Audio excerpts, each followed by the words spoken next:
Hello అండి, welcome back to our channel. ఈరోజు నేను ఈ వీడియోలో వామాకు బజ్జీ ఎలా ప్రిపేర్ చేసుకోవాలో చూపించబోతున్నాను. ఈ ఆకు చూస్తున్నారు కదా, ఇలా ఉంటుందండి షేప్. ఇది మనం చిన్న చిన్న కుండీల్లో పెట్టుకున్నా కూడా బతుకుతుందండి ఈజీగా. సో ఈజీగా పెంచుకోవచ్చు అనమాట.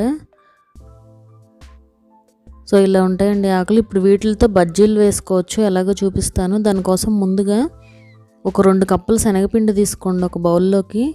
అలాగే 1 టేబుల్ స్పూన్ బియ్యపు పిండి, ఒక 3/4 స్పూన్ సాల్ట్ యాడ్ చేసుకోండి. అలాగే ఒక 1/2 spoon cooking soda, 1 table spoon కారం యాడ్ చేసుకుని మొత్తం కూడా మిక్స్ చేసుకోవాలి. ఇవన్నీ కూడా ఇలా స్పూన్తో కలుపుకొని ఇప్పుడు ఇందులోకి కొద్దిగా వాటర్ యాడ్ చేసుకుంటూ బజ్జీలు వేసుకోవడానికి వీలుగా కలుపుకోవాలి పిండిని. ఇది మరీ లూజ్గా ఉండకూడదండి, కొంచెం గట్టిగానే ఉండాలి. థిక్ కన్సిస్టెన్సీలో ఉండాలన్నమాట. అప్పుడే మనకి ఆకుకి పడుతుంది పిండి అనేది. సో ఇదైతే పర్ఫెక్ట్ కన్సిస్టెన్సీ అండి, ఇలా ఉండేలాగా చూసుకోండి. ఇప్పుడు ఈ ఆకుకి పర్ఫెక్ట్గా పట్టాలన్నమాట పిండి అంతా కూడా. సో ఇలా కలుపుకొని డీప్ ఫ్రై కోసం ఆయిల్ పెట్టుకుని ఆయిల్లో యాడ్ చేసేసుకోండి ఆకుల్ని. మనం కుకింగ్ సోడా కూడా యాడ్ చేసుకున్నాం కాబట్టి అవి పొంగుతాయండి కొంచెం.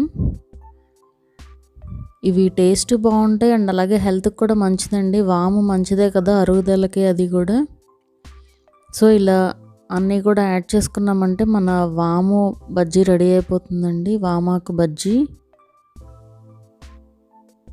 ఇవి కలర్ చేంజ్ అయ్యే వరకు మీడియం ఫ్లేమ్లో పెట్టుకుని మాత్రమే ఫ్రై చేసుకోవాలి, అప్పుడు చక్కగా ఫ్రై అవుతుందండి ఆకు కూడా. సో అంతేనండి, వామాకు బజ్జీ రెడీ అయిపోయినట్టే.